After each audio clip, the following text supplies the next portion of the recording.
સરકારી કચેરીમાં માણસ જાય અને એના પછી એને બહુ જ બધી તકલીફો અને સમસ્યાઓ આવતી હોય એવા વિડીયોઝ એ બનાવે, સોશિયલ મીડિયા પર પોતાનો બળાપો કાઢે, નેતાઓને પોતાની વાત કહે કે સરકારી કચેરીમાં અધિકારી કે જે તે કચેરી છે અમારી સાથે આવું વ્યવહાર કરે છે.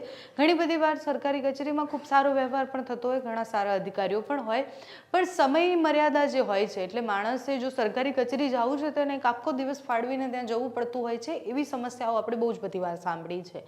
ધારાસભ્ય વિસાવદરના ગોપાલ ઇટાલિયાએ એક પત્ર સીએમને લખ્યું છે અને સીએમને પત્ર લખતા એમને એવું લખ્યું છે કે સરકારી કચેરીનું જે કામકાજ છે એ રાત્રે પણ ચાલુ રહેવું જોઈએ અને સામાન્ય માણસ પોતાનું બધું જ કામ પતાવીને પછી પણ એ સરકારી કચેરીમાં જાય તો એને ત્યાં અધિકારી અને ત્યાં કામ કરતા લોકો મળવા જોઈએ. પત્ર 2 તારીખનો છે. ગોપાલ ઇટાલિયાએ સીએમને પત્ર લખતા વિષય લખ્યો છે કે ગુજરાતમાં રાત્રિ કચેરી ચાલુ કરવા બાબત.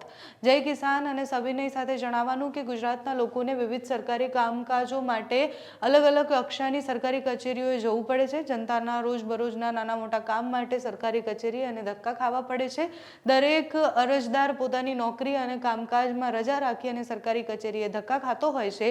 સરકારી કચેરી એક જ ધક્કામાં કામ ન થાય તો જેટલી વખત ધક્કા ખાવા પડે એટલી વાર એની નોકરી ઉપર કામકાજ ઉપર રજા પાડવી પડે છે, જેના કારણે અરજદારોને આર્થિક નુકસાન પણ થાય છે.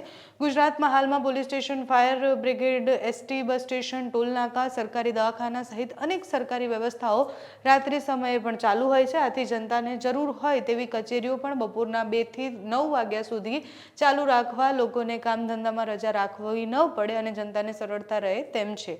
જો લોકો આખો દિવસ નોકરી ધંધાઓ ઉપર કે ખેતીમાં જોડાયેલા હોય તેઓ સાંજે તેમની નોકરી પૂર્ણ કર્યા પછી નિરાતે સરકારી કચેરીએ જઈને પોતાનું કામ કરાવી શકે છે. માટે મામલતદાર, નગરપાલિકા, તાલુકા પંચાયત, વીજળી વિભાગ, મહાનગરપાલિકા, વોર્ડ ઝોન ઓફિસ, પ્રાંતની ઓફિસ અને ગ્રામ પંચાયતની કચેરી બપોરે 2 થી 9 વાગ્યા સુધી ચાલુ રાખવી જોઈએ.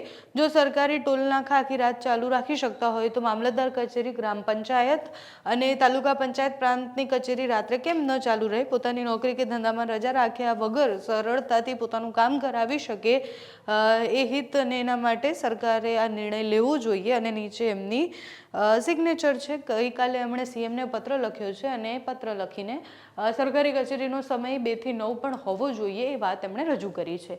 અનેક લોકોના આપણે વિડીયો સોશિયલ મીડિયા પર પણ એવા જોયા છે કે જેમાં એ ખૂબ કંટાળી ગયા હોય. એક જ કામ માટે જ્યારે તમે જાઓ ત્યારે તમારે ધક્કાથી ધક્કા ખાવા પડે. સરકારી અધિકારીઓ જે છે એ તમારી સાથે મરજી પડે એવું વર્તન કરે, એમના દિવસ પ્રમાણે તમારી સાથે વર્તન થતું હોય છે.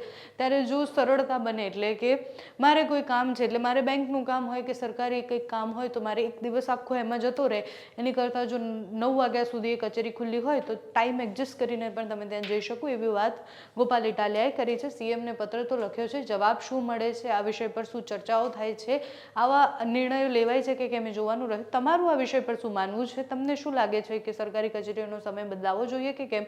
અમને કમેન્ટ્સમાં જણાવજો. અત્યારે આ વિડીયોમાં બસ આટલું જ. જો તમે અમને યુટ્યુબ પર જોઈ રહ્યા હોય તો સબસ્ક્રાઇબ કરજો, ફેસબુક પર જોઈ રહ્યા હોય તો ફોલો કરજો, અમારા વિડીયોને લાઈક અને શેર કરજો.